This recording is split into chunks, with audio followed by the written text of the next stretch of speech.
Okay, hello everyone. Welcome to Barry's book reviews. Today I'm reviewing a crime novel called The Plotters by Kim On-soo and translated by Sora Kim Russell.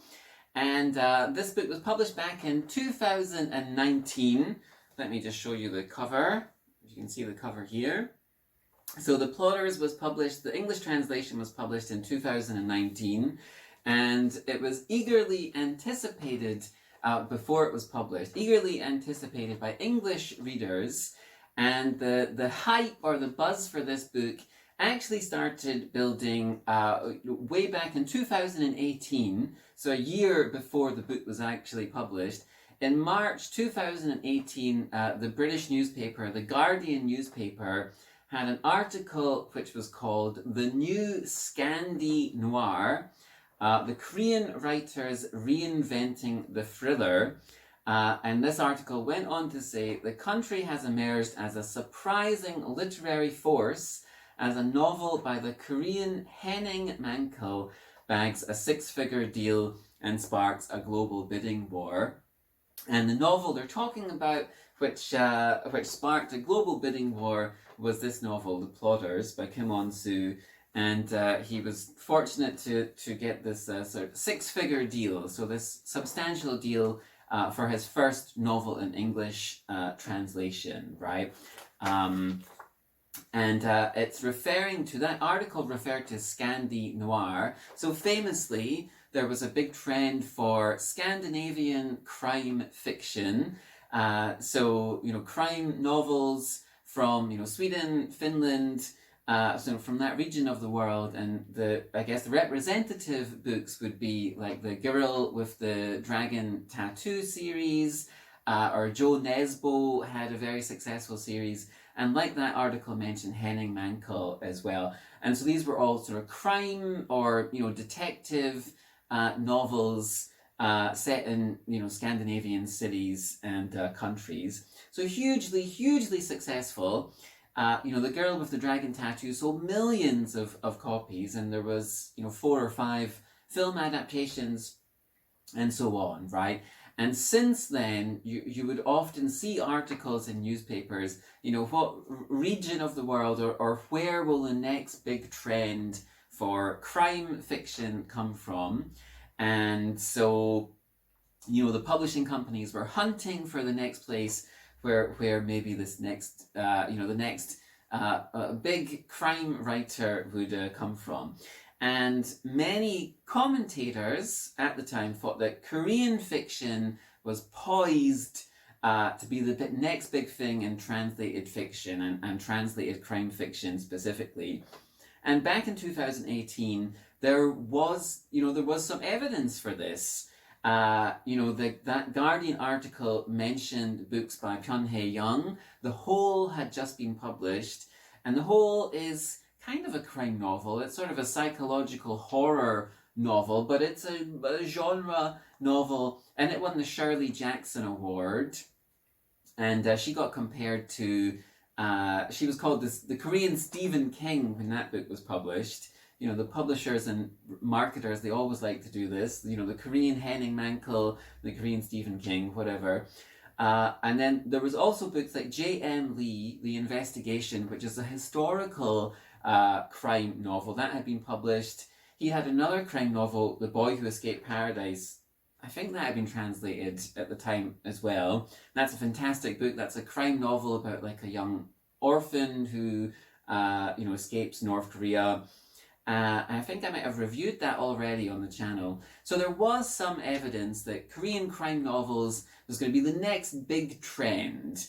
And since then we've had things like The Disaster Tourist and Chong Yu-jong, and so there have been more Korean crime novels, but they haven't quite taken off in the way that the Scandi crime books did. When they were popular. They haven't, become household names and sold millions of copies, but they are popular with readers, and, there has been this ongoing trend for Korean crime books getting published. But people thought that perhaps The Plotters, this Kim On-soo book, it would maybe be the tipping point. and it would, and that's why it got such a big deal. But The Plotters is a very popular novel. It was popular in Korean, and it has been popular with English readers, deservedly so. It has a lot of fans. I'm a fan of the book as well. And I think it was also translated into French, and it was nominated for one of the big French literary awards. I'm sure it's been translated into more languages since then as well. So anyway, a crime novel that was eagerly anticipated at the time, and which I think genuinely deserved the hype that it received. So what exactly is The Plotters about? What's the story? So it's a crime novel. It's a very imaginative crime novel. I mean, it's drawing on tropes and conventions that we've seen many times before in movies and in books, but it's very imaginative, very stylish. And it's set in this sort of heightened, version of Seoul. If you watch Korean crime movies, there's lots of Korean crime movies on Netflix and various other places, but you'll get this sort of heightened version of Korean crime and gangster culture.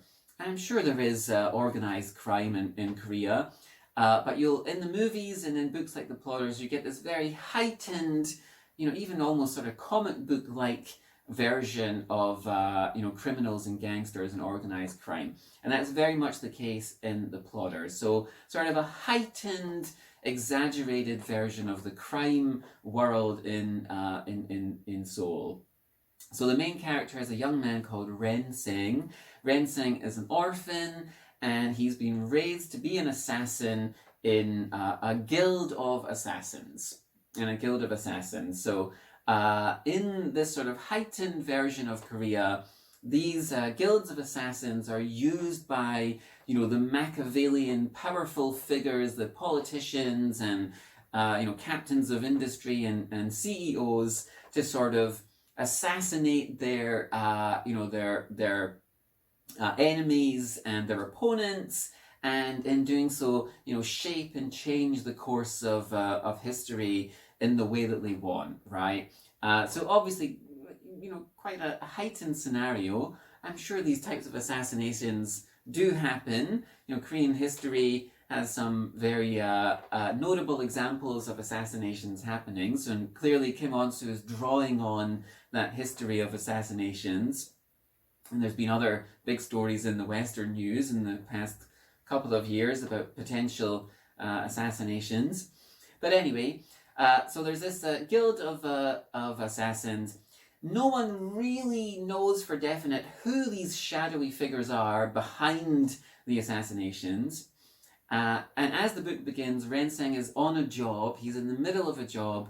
He's waiting for his target. He's set up in the woods with his sniper rifle, and he's waiting for his target to come out of this cabin that he's staying in. But he doesn't follow his orders completely. This isn't really spoiler territory. This is the very, very beginning of the book.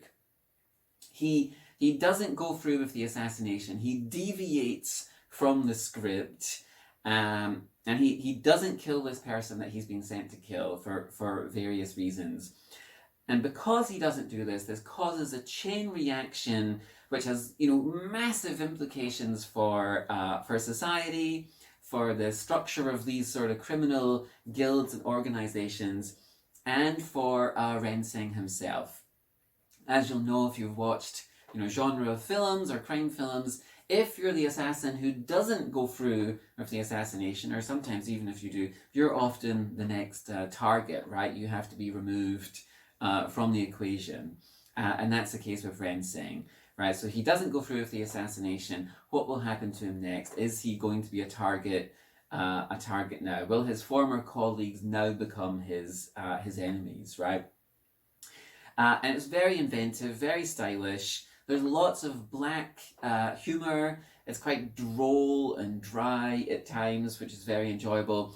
The world building is also just extremely pleasurable. This sort of heightened world of assassins and criminals and Machiavellian plotting figures is, just very satisfying to indulge in. And I thought it was addictive and readable and just a gripping, fun genre novel. I was a really huge fan of this the first time I read it. And this was Kim On-soo's first book to be translated into English. And interestingly, at the time, I think people didn't know quite what to make of it. Often when new books are published, the publisher tries to have some nice, marketing hook or description to try and, to get people interested. But when this book was published, the range of comparisons was kind of all over the place. It's kind of interesting.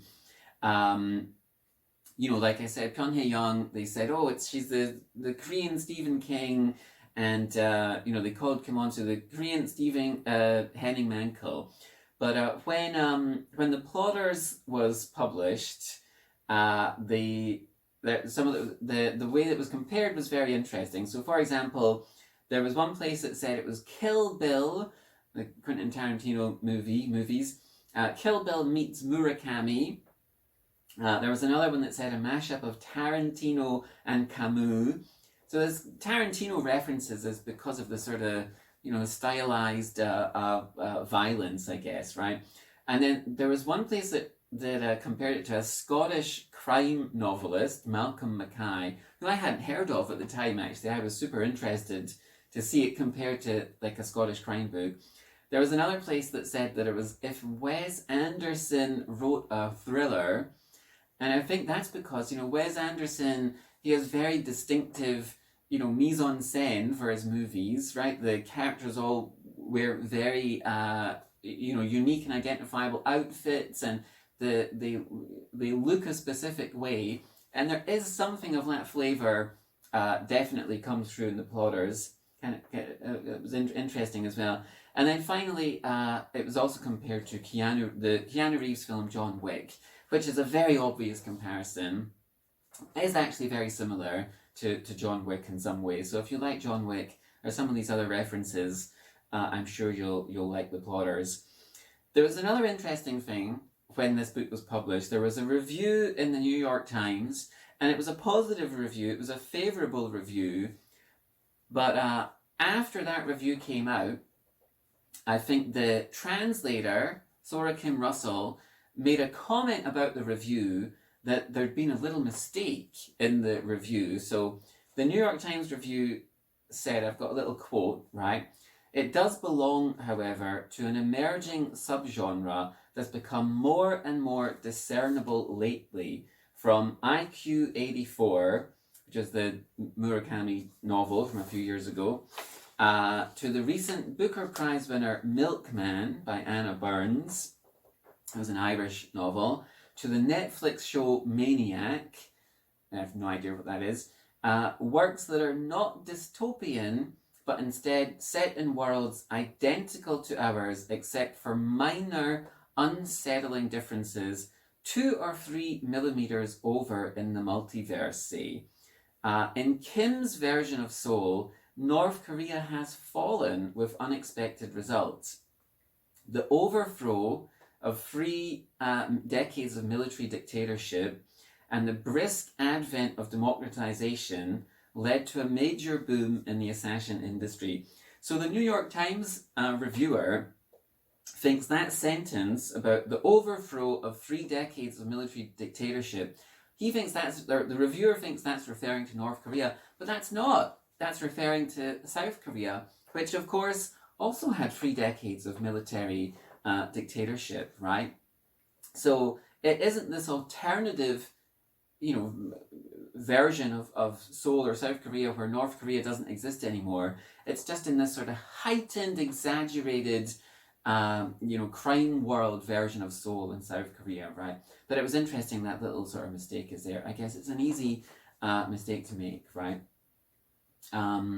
But yeah, right. So it's a heightened version of the criminal world in Seoul. Also, On-soo, there's a really interesting story about how On-soo learned that that the Plotters had been sold for this huge figure, right? So December 2016, he went out to sea. He went out on an 8-month deep sea fishing trip as part of research for his next book, apparently. And that book doesn't seem to have been published in Korean yet. I'm interested to see what book he was researching that required an 8-month deep sea fishing trip, but okay. But anyway, he was unreachable by phone, by email, until the following year, till well into 2017. And the deep sea fishing trip, it comes back, it goes to Fiji. He docks in Fiji, he gets off the boat, and he's no idea that the Plotters has been sold to the Doubleday publishing company for a six-figure sum, and he's no idea there'd been this big bidding war, right? He'd been completely oblivious whilst he was at sea for several months, and yeah, right. And since then, apparently, been translated into several other languages as well as English, and there's been this sort of battle to purchase the film rights because it seem like it's an inherently cinematic concept. Definitely seems like something that would translate to a film very well. I have no idea how far that along is. There hasn't been a film adaptation yet. One of Kim On-soo's other books, called Hot Shod, which hasn't been translated into English, there was a film adaptation of that book this year. That's like a crime novel set in Busan, but the critics seem to be a little lukewarm on it. It didn't seem to get great reviews. I'd still like to see it, but I haven't had a chance yet. He does have another novel that was translated into English, which is kind of a quirky sci-fi novel called The Cabinet, which is about people who develop strange powers, and the people that are investigating them. So kind of like the X-Files meets like the X-Men or something.